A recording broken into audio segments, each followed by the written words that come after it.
Ahora vamos a hablar lo que es metabolismo del calcio y fósforo, también un poco del magnesio, cuáles son las patologías.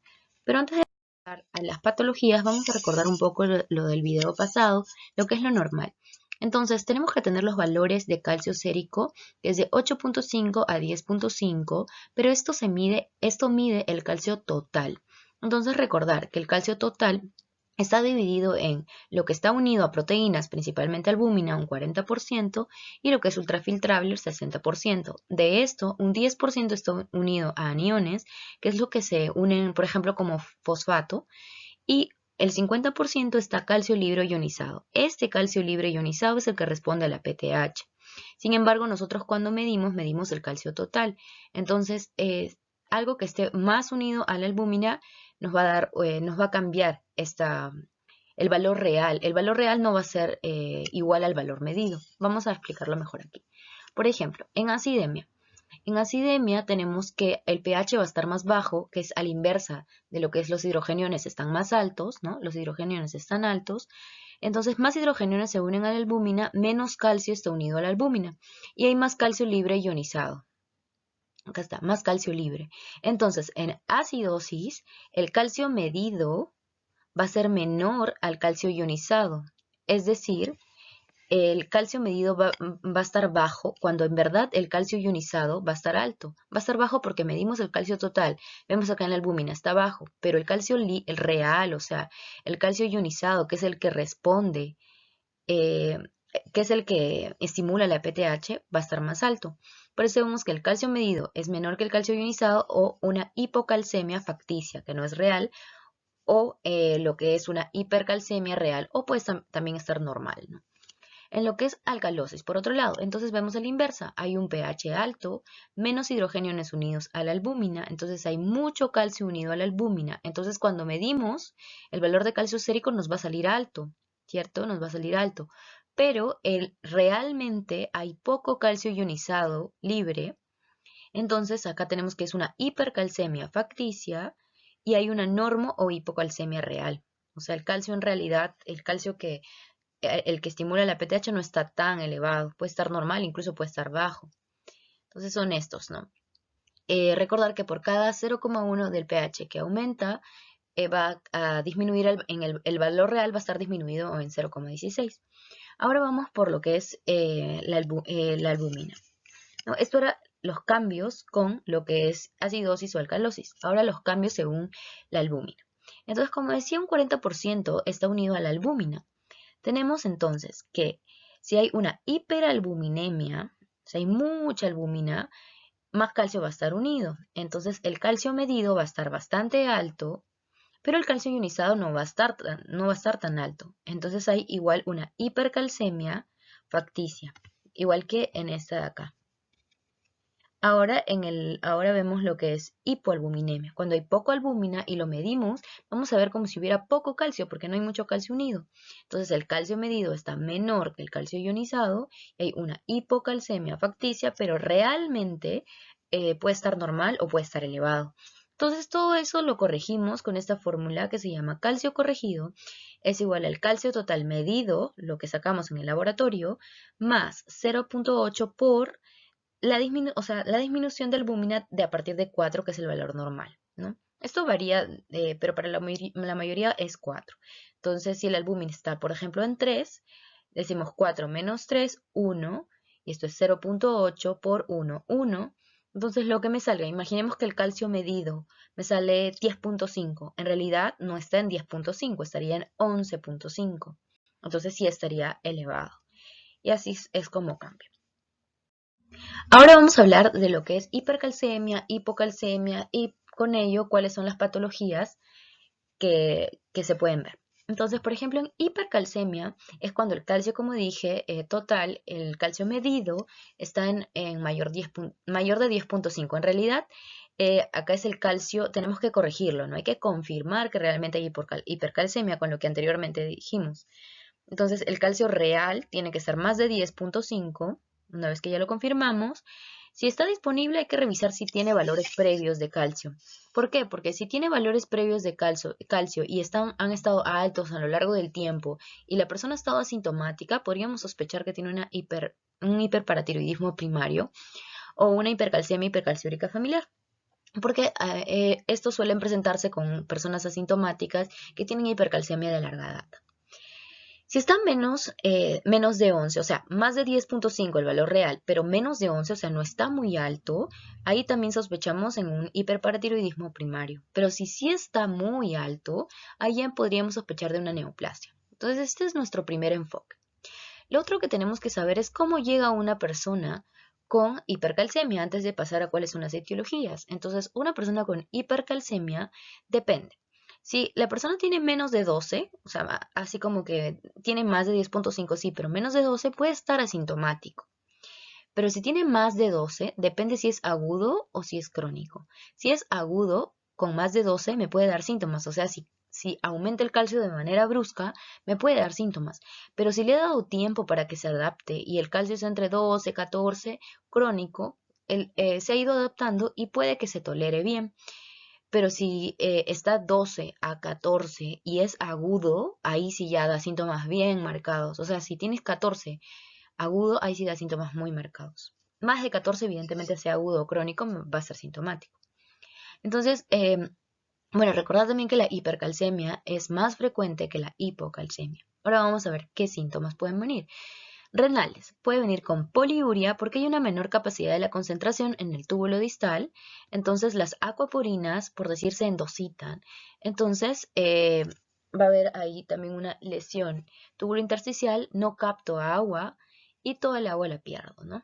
Poliuria. Por ende, como hay poliuria, también va a haber polidipsia y deshidratación, ¿no? Por eso hay polidipsia, para compensar la deshidratación. ¿Qué otra cosa puede pasar? Se pueden depositar complejos de calcio porque estamos en hipercalcemia y puede haber nefrolitiasis, o sea, pueden formar cálculos, nefrolitiasis, puede causar nefrocalcinosis, acidosis tubular renal distal, diabetes insípida nefrogénica y una caída que puede ser al comienzo reversible de la tasa de filtración glomerular, una enfermedad renal crónica, el fosfato puede estar disminuido. Bueno, esto es variable, no vamos a ver ahora por qué, y el magnesio también puede estar disminuido. En gastrointestinal, entonces, viene con anorexia, náuseas, vómitos, estreñimiento por hipomotilidad, pancreatitis por depósito en el conducto pancreático y activación también del tripsinógeno, úlceras pépticas también porque el calcio sirve para la secreción de gastrina, mucha gastrina me causa úlcera péptica. En lo musculoesquelético, debilidad muscular, dolor óseo porque puede ser por hiperparatiroidismo, resorción, también lo vamos a comentar, osteopenia y osteoporosis. En lo neurológico puede venir con cansancio, con síntomas neuropsiquiátricos, ansiedad, depresión, confusión mental, hipotonía, letargia. En lo cardiovascular podemos ver el QT corto, lo podemos ver acá. Entonces, un paciente normal, vemos este es el QT normal, y en un paciente con hipercalcemia podemos ver el QT corto acá, lo que es B, QT corto. También puede venir con bradicardia, hipertensión y también estos complejos de calcio, por ejemplo con fosfato, se pueden depositar en válvulas, arterias coronarias y también por eso me puede causar la hipertensión. Se puede calcificar en vasos, articulaciones, en la córnea, en el riñón, puede causar también hiperuricemia y gota. Ahora algo importante a recordar es cómo viene un paciente, cómo sospechamos de que un paciente tiene hiperparatiroidismo primario. Hay que recordar esta mnemotecnia que es Stones, Bones, Crohn's y Psychiatric Overtones. Lo que quiere decir que Stones, vamos a ver nefrolitiasis, Bones, que hay dolor óseo, Crohn's, que son quejidos por el dolor abdominal, anorexia, náuseas, vómitos, y Psychiatric Overtones porque viene con cansancio, ansiedad, depresión, incluso confusión mental y todo lo que vimos acá. Entonces es esto. Más frecuente es que sea sintomático, ya lo dijimos, y que no sea muy elevado el valor de calcio, pero si es sintomático, hasta el 50% vienen con hipertensión y vienen con todo esto. Vienen con daño renal por nefrolitiasis, nefrocalcinosis, vienen con daño óseo porque hay resorción, porque la PTH está muy elevada. Pueden venir con niveles altos de cloro y niveles bajos de bicarbonato y con una anemia normocítica normocrónica. Ahora, ¿cuáles son las causas entonces de hipercalcemia? Primero vamos a ver las que están relacionadas a la PTH. Hay un hiperparatiroidismo primario, es decir, la glándula paratiroides sola empieza a producir más PTH sin estímulo, o sea, el estímulo sería hipocalcemia, pero sin estímulo, así no haya hipocalcemia, la glándula paratiroides empieza a producir mucho PTH. Entonces, esto es la primera causa de hipercalcemia. Y vemos adenoma, en caso de adenomas paratiroideos, evidentemente, es la primera causa de esto, hiperplasia o carcinoma, que es más raro. Entonces, adenoma es la primera causa de hiperparatiroidismo primario. Otras cosas pueden ser neoplasias endocrinas múltiples, hiperparatiroidismo familiar aislado asociado a tumor maxilar, o hipercalcemia hipercalciúrica familiar, hiperparatiroidismo terciario. Entonces, ¿qué pasa con el hiperparatiroidismo terciario? Pasa que es en una persona con enfermedad renal crónica que ha tenido un hiperparatiroidismo secundario. El hiperparatiroidismo secundario se da en ERC en fases tardías. Ahorita voy a explicar por qué. Pero que ha tenido de larga data un hiperparatiroidismo secundario, entonces la glándula paratiroides se vuelve autónoma. Después de tener tanto tiempo hiperparatiroidismo secundario, se vuelve autónoma y empieza a producir sola PTH, ¿no? Entonces, eso es hiperparatiroidismo terciario. Así, sin ningún estímulo. Así, por ejemplo, a la persona se le haga un trasplante renal, la persona esté en diálisis y todo esté yendo mejor, la glándula ya es autónoma. Es como un hiperparatiroidismo primario, pero después de un hiperparatiroidismo secundario. Por eso se llama terciario. Entonces, en este caso, ¿qué podemos encontrar en hiperparatiroidismo primario? También algo importante recordar, aunque es solo en el 5% de personas, pero también es importante porque es característico, es la osteitis fibrosa quística. ¿Qué es esto? Tenemos dos signos que podríamos encontrar. Por tanta resorción ósea, porque sabemos que la PTH, como lo vimos en el anterior video, la PTH lo que hace es la resorción ósea. Por la resorción ósea superióstica, sobre todo se van a ver estos bordes irregulares, así, se va a ver marcados, así como vemos unos bordes irregulares y delimitados, sobre todo en las falanges y en la clavícula. Por otro lado, también vemos tumores marrones, lo que es osteoclastoma. Vemos una colección que es una colección de osteoclastos más células estromales más proteínas de la matriz, y acá se ven como estos tumores que se ven más oscuros, ¿no? ¿Qué otras cosas pueden causar hipercalcemia? Entonces, las neoplasias también pueden causar hipercalcemia. Las neoplasias es la segunda causa de hipercalcemia, pero cuando hablamos de hipercalcemia intrahospitalaria pasa a ser la primera causa. ¿Y por qué mecanismos la neoplasia produce hipercalcemia? Por la osteolisis de cáncer de mama, de mieloma múltiple, de linfoma y leucemia, porque por síndrome paraneoplásico, porque producen el PTHRP, también lo mencionamos en el anterior video. Por ejemplo, en el caso de cáncer de pulmón epidermoide y otros carcinomas. ¿Por qué también? Porque también síndrome paraneoplásico, pero en este caso producen vitamina D, en el caso de linfomas y germinomas. Entonces, por exceso de vitamina D, pero paraneoplástico, por eso está acá en neoplasias. Y otro que es mucho más raro es que sea un tumor que produzca PTH, no PTHRP, sino la misma PTH normal, ¿no? Por ejemplo, cáncer de ovario, pulmón, tiroides, páncreas, tumor neuroectodérmico y rabdomiosarcoma. Otra causa es el exceso de vitamina D, como dijimos. El exceso de vitamina D, entonces, ¿por qué? Por una intoxicación de vitamina D de suplemento, por ejemplo, o por enfermedades granulomatosas, que lo que hacen es estimular la 1-alfa hidroxilasa. Entonces, el riñón va a producir más vitamina D. Hay más exceso, se absorbe más, hipercalcemia. Otra es por el síndrome de Williams también. Ahora, decíamos que ¿cómo se da el hiperparatiroidismo secundario? El hiperparatiroidismo secundario se da en la enfermedad renal crónica en fases tardías. Y también cuando una persona tiene enfermedad renal crónica es más susceptible a intoxicarse por alimentos.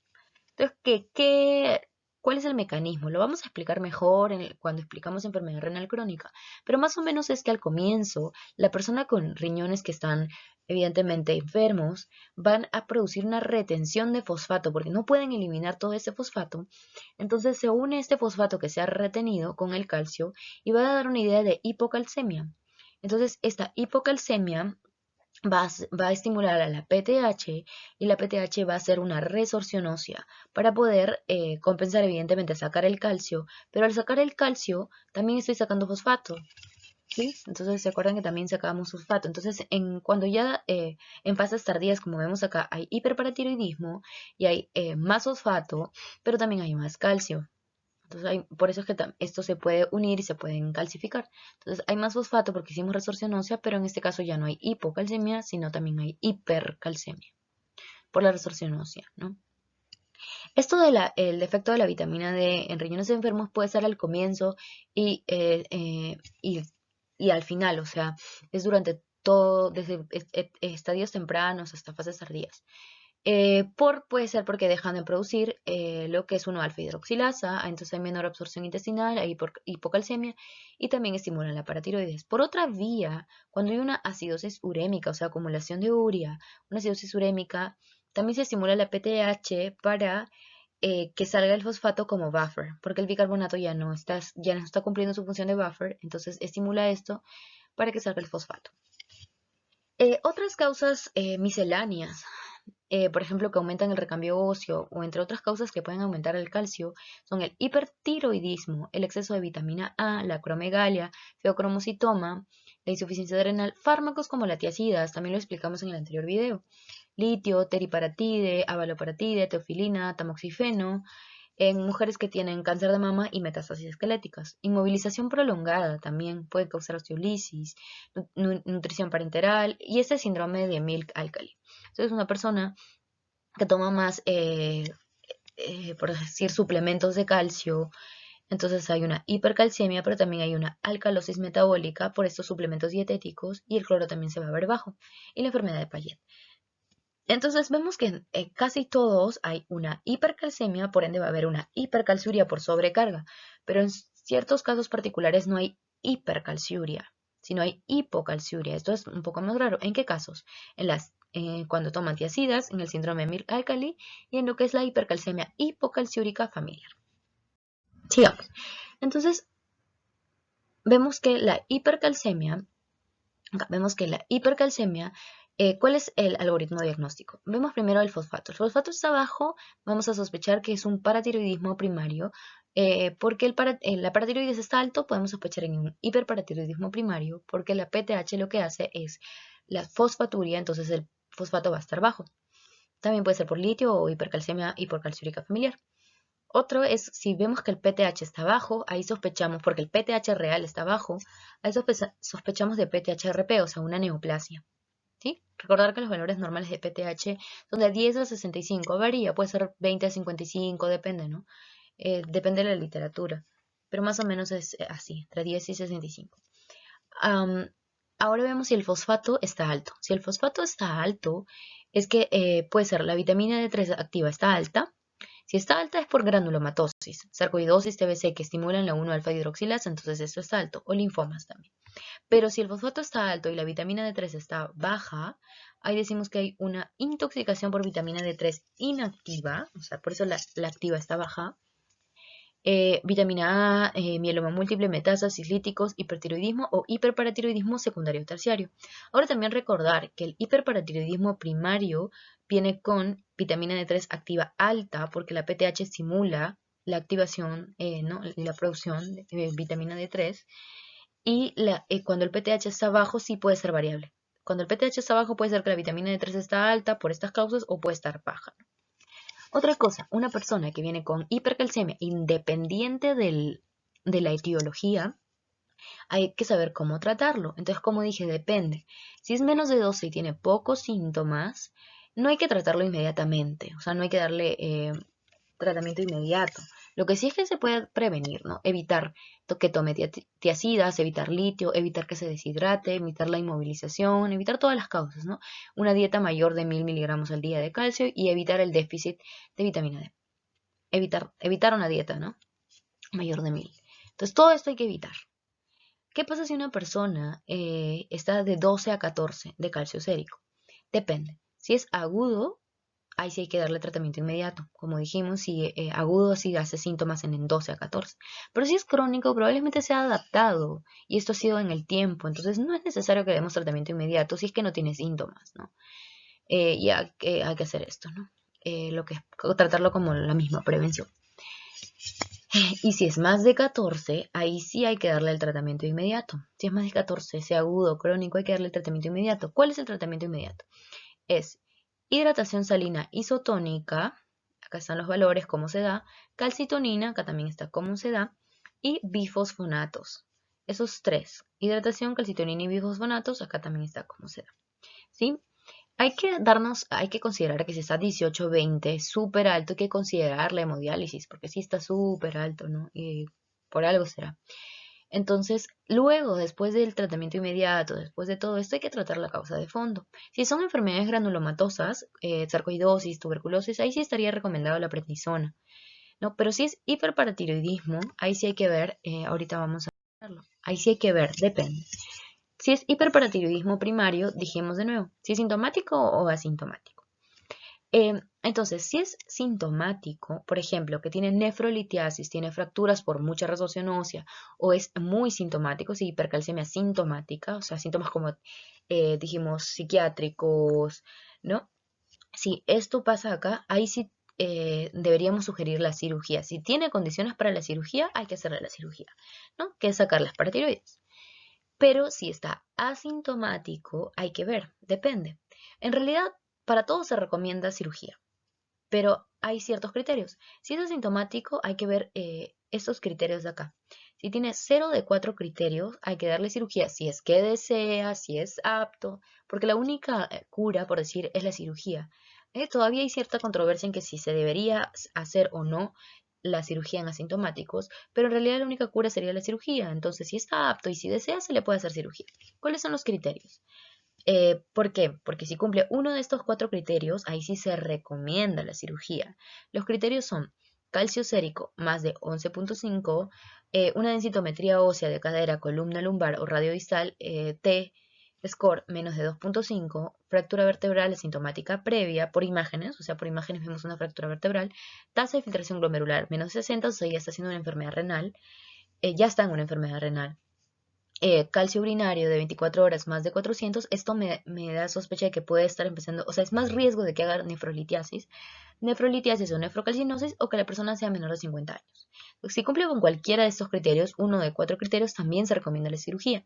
Y si le vamos a mandar a hacer cirugía, hay que hacerle previo localizar las paratiroides. Entonces eso se puede hacer con ecografía, gammagrafía SESTA-MIBI, con tecnesio 99, tomografía o resonancia, ¿no? Estos estudios se hacen. Sin embargo, si la persona, sea que es sintomático, o sea, se recomienda cirugía, o es asintomático, pero con criterios, se recomienda cirugía, pero no es apto, o la persona no desea hacerse la cirugía, ¿qué se recomienda?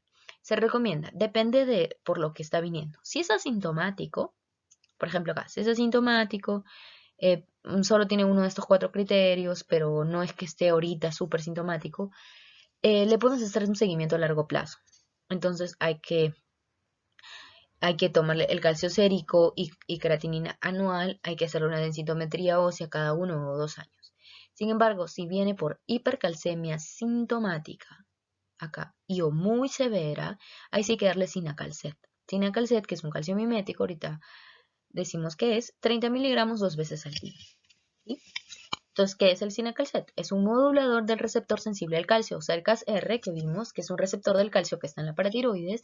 Ese es un modulador, lo hace mucho más sensible a los niveles de calcio para inhibir la secreción de PTH, o sea, para que reconozca cuáles son los niveles de calcio y no secrete PTH por las puras, ¿no? Entonces se usa en hiperparatiroidismo secundario, ARC sobre todo, en carcinoma de paratiroides, o sea, hiperparatiroidismo primario, pero por carcinoma, e hipercalcemia grave cuando no es apto para cirugías. Y estos son sus efectos adversos. Pero la indicación principal de cirugía era osteoporosis, ya no le damos Sinacalcet, sino bifosfonatos.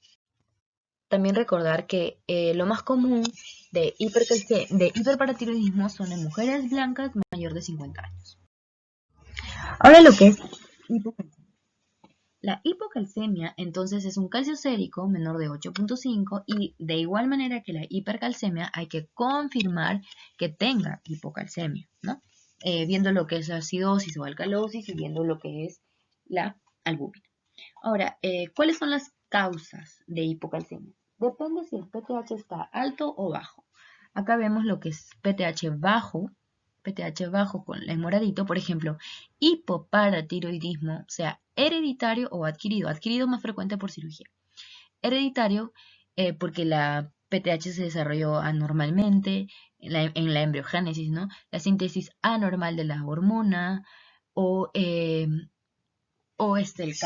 receptor de calcio está mutado, o hay anticuerpos contra el receptor de calcio, ¿no? O en el síndrome poliglandular autoinmune. También puede ser adquirido, como dijimos, cirugía, pero también por infiltración de la paratiroides, por ejemplo, enfermedades granulomatosas, sobrecarga de hierro, metástasis y radiación. Otro es el síndrome de hueso hambriento, que es cuando una persona ha tenido hiperparatiroidismo y se le hace una paratiroidectomía. Acá se hace una paratiroidectomía. Entonces, por decir, este hueso que ha estado todo el tiempo siendo con resorción, cuando se saca la PTH, el hueso capta todo el calcio, por decir, o mejor dicho, no es que capte más calcio, sino que ya no deja salir el calcio que tiene. Entonces, va a haber una hipocalcemia, va a estar el fosfato también bajo, porque también esto está en el hueso, y el magnesio también bajo. Cuando vemos PTH alto, más bien sospechamos en que hoy hay una ausencia o ineficacia de vitamina D, hay una resistencia a la PTH, hay una ERC, pero en fases iniciales. En fases iniciales el PTH está alto, como vimos. Era porque el fosfato se estaba reteniendo, entonces se unía con el calcio. Entonces se unía con el calcio, estaba una idea de hipocalcemia, ¿no? Eso es en fases iniciales. La hiperfosfatemia aguda grave, por ejemplo, el síndrome de lisis tumoral, cuando sale mucho fosfato, por eso también hay hipocalcemia, pues se une con el calcio, la alcalosis respiratoria aguda, y otras causas son, por ejemplo, fármacos, ¿no? Todos estos fármacos. ¿Cuál es la clínica de una persona con hipocalcemia? Vienen con hiporreflexia, fasciculaciones, y estos son importantes. Estos son efectos sobre las motoneuronas y músculos, por ejemplo, el signo de Chopsteck, que son fasciculaciones al percutir el nervio facial, el signo de Trousseau, que es un espasmo carpopedal al inflar el manguito de un tensiómetro. Y también prolonga el QT, o sea, QT largo, ¿no? El otro era QT corto, acá es QT largo. Puede incluso invertir la onda T y dar otros signos cardíacos. Y por efectos sobre los nervios sensoriales, hormigueo, entumecimiento, o sea, parestesias, convulsiones y otros síntomas son papiledema, cataratas, si es crónico, calcificación y signos extrapiramidales. Todos estos cuando ya es crónico, ¿no? De tensión anormal, piel seca. Todo esto es cuando es crónico. Seguimos. ¿Cuál es el tratamiento entonces de la hipocalcemia? Lo mismo. Inicialmente el tratamiento depende si es agudo, si es sintomático o si es crónico. Si es agudo, sintomático o el calcio está muy bajito, o sea, si tiene síntomas como espasmo carpopedal, tetania, convulsiones, el QT está largo, o si no tiene estos síntomas, pero el calcio está en menos de 7.5 o el ionizado menos de 3, ahí le damos gluconato de calcio intravenoso. Entonces le damos 1 o 2 gramos en 50 mililitros de dextrosa 5% de gluconato de calcio intravenoso, ¿no? Y esto va a ir aumentando el calcio poco a poco. Pero eso es inicial. Luego hay que hacerle un mantenimiento y hay que calcular cuánto se le va a dar. Y evidentemente luego se va a tratar la causa de fondo, si es hipoparatiroidismo o si es hipomagnesemia, porque recordemos que la hipomagnesemia también me puede dar hipocalcemia, la hipomagnesemia crónica. Entonces se trata luego la causa de fondo.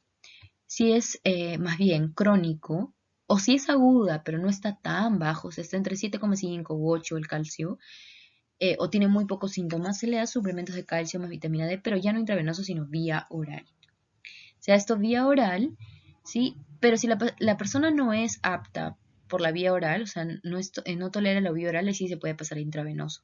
O si empieza a hacer estos síntomas, también se puede pasar a intravenoso. Ese es el resumen de cómo podemos hallar en hiperparatiroidismo primario, secundario, terciario, todo y lo pueden ver. Esto de hiperparatiroidismo secundario en RC lo explico mejor en la clase de RC. Y vemos otras cosas que son el trastorno del fosfato, que por ejemplo en hiperfosfatemia es cuando un fosfato sérico más de 4,5, y estas son las causas.